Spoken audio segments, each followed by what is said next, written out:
우리가 보는 인삼의 형태는 그림에서 보시는 형태가 가장 일반적입니다. 인삼은 그동안 뿌리만을 주로 활용해 왔기 때문에 우리가 접하는 인삼은 뿌리가 대부분이었습니다만은 그림에서 보시는 것과 같이 크게 보면 뿌리와 줄기, 잎, 그리고 열매로 구성되어 있습니다. 최근에는 잎이나 열매로 식품이나 화장품을 개발하는 등 활용을 시작한 것으로 알고 있습니다. 먼저 뿌리를 보겠습니다. 인삼의 형태에서 줄기, 잎과 열매를 제외한 인삼의 뿌리라는 것은 우리가 시장에서 가장 쉽게 접하는 수삼이라고 보시면 됩니다. 먼저 줄기와 뿌리를 연결하는 부분에 삽머리라고도 하는 내두가 있습니다. 내두는 매년 가을에 인삼의 줄기잎이 낙엽져서 떨어져 나가면 다음 해를 위해 만들어지는 것입니다. 내두에는 다음에 싹을 내고 줄기 잎을 만들기 위한 모든 것이 들어있기 때문에 내두가 없는 인삼은 더 이상 싹이 나지 않고 죽은 것이라고 보시면 됩니다.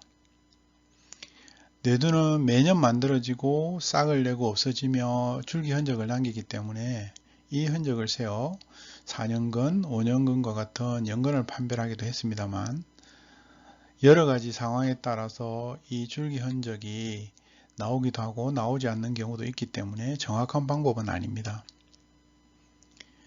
이 내두와 연결되어 있는 가장 굵은 뿌리를 주근 또는 동체라고 합니다. 그리고 주근에서 뻗어져 나온 다리 부분을 지근이라고 합니다. 그리고 지근에서 뻗어 나온 잔뿌리를 세근이라고 합니다. 혹시 신만이가 산삼을 채취할 때 잔뿌리 하나 다치지 않게 조심스럽게 캐는 모습을 본 적이 있는지 모르겠습니다. 인삼 중에도 잔뿌리가 많은 인삼이 약효가 좋다는 말이 있습니다. 이것은 인삼의 유효 성분인 인삼사포닌, 즉 진세노사이드가 인삼의 껍질에 많이 함유되어 있기 때문에 근거가 있는 말입니다.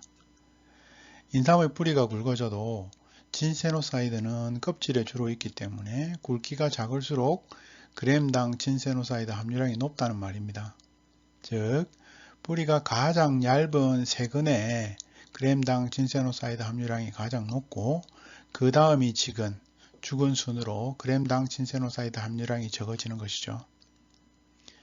인삼이 몸에 맞다고 생각하시는 분들은 큰 뿌리 하나보다는 잔뿌리 여러 개를 드시는 것이 더 약효를 볼 수 있는 방법이라고 할 수 있습니다. 이제 내두 위로 올라가면 줄기와 잎이 있습니다. 모든 식물이 그렇지만 인삼 역시 인삼잎을 통해서 광합성을 하고 생장에 필요한 에너지 자원을 얻습니다.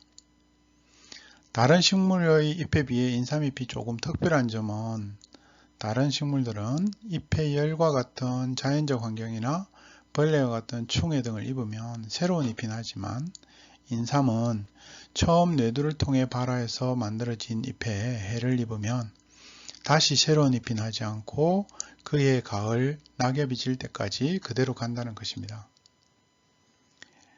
인삼잎이 해를 입으면 그만큼 광합성이 적어지기 때문에 뿌리 성장에 필요한 에너지를 얻지 못해 정상적인 잎을 가진 인삼보다 뿌리의 크기가 작아집니다. 그래서 인삼 농가에서는 인삼을 재배할 때 내두의 발화에서부터 잎 관리까지 꼼꼼하게 해야 하기 때문에 재배하기가 무척 어렵습니다. 최근에는 인삼 수경 재배 기술이 보급되면서 그동안 활용하지 않던 인삼잎을 식품이나 화장품으로 활용하는 경우가 생기고 있는 것으로 알고 있습니다.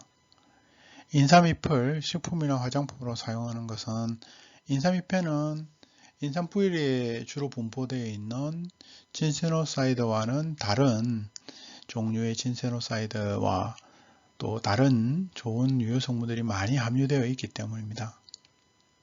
마지막으로 줄기잎의 맨 위에 있는 적색 열매가 진생베리입니다. 이 진생베리는 인삼의 종자를 포함하고 있습니다만 그림에서 적색으로 표시된 것 외에도 노란색 열매를 맺는 인삼도 있습니다.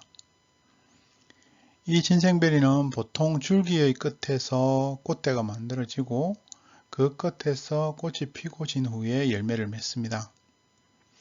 최근에 진생베리를 활용한 식품이나 화장품이 나오면서 조금씩 알려졌습니다만은 지금까지는 특별한 기회가 아니면 진생베리를 보기가 어려웠습니다. 그것은 최근까지 인삼은 오직 뿌리만을 목적으로 했기 때문에 꽃대를 키우고 꽃이 피고 지고 진생베리가 열리고 익는 과정에 뿌리로 가야 할 에너지가 많이 소비되어 꽃대가 열리지 않는 인삼에 비해서 뿌리가 작아지기 때문에 인삼 농사를 짓는 분들은 대부분 봄에 꽃대가 나오면 모두 제거해 버렸기 때문입니다. 그래서 앞서 말씀드린 것처럼 진생베리가 가지는 인삼 씨앗을 얻기 위해 따로 만든 최종포 외에는 사실 그동안은 진생베리를 보기 어려웠던 것입니다. 앞으로 진생베리가 많은 연구를 통해서 식품이나 기능성 식품, 화장품으로 개발된다면 이런 진생베리를 더 자주 볼 수 있을 것이라고 생각이 듭니다.